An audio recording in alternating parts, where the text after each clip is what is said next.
गुज़रियल ॾींहुं city news ते ख़बर नशर थियण जो नोटिस वठंदे डीएसपी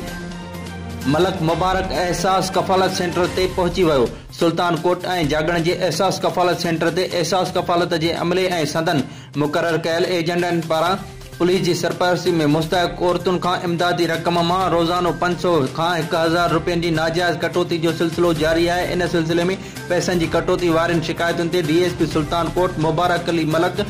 जागण जे एहसास कफ़ालत सेंटर ते पहुची मुतासिर औरतुनि खां कटौती कयल रक़म खेनि वापसि कराई, जॾहिं त डीएसपी पारां सेंटर ते मौजूद अमले ऐं पुलिस एहलकारनि खे पिणु छंड पटी होॾां मियां साहब भरिसां ज़रखेल ॻोठ जे एहसास कफ़ालत सेंटर जेको गुज़रियल 2 ॾींहनि खां बंदि पियल हो, जंहिंखे पिणु डीएसपी मुबारक मलक पहुची एहसास कफ़ालत सेंटर जे अमले खे घुराए सेंटर खोलवाए मुस्तहक़ औरतुनि खे इमदाद ॾियारण जो अमल पिणु शुरू करायो, जिते डीएसपी सुल्तान कोट ॿुधायो त ज़रखेल ॻोठ में एहसास कफ़ालत जो अमलो सेंटर बंदि करे खांगी जॻहियुनि ते मुस्तहक़ औरतुनि खे रक़म ॾेई खेनि कटौती करे रहिया हुआ। होॾां ज़रखेल सेंटर ते हबीब बैंक ऐं एहसास कफ़ालत प्रोग्राम जा ऑफिसर सादुल्ला मार ऐं ॿिया अमलदार पहुता, जिते हुननि अमले खे चयो त मुस्तहक़ औरतुनि खां पैसा जेके कटौती कंहिं जे बि सूरत में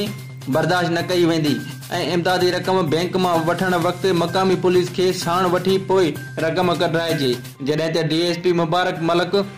ज़रखेल एहसास सेंटर ते मौजूद औरतुनि ऐं ॿारनि में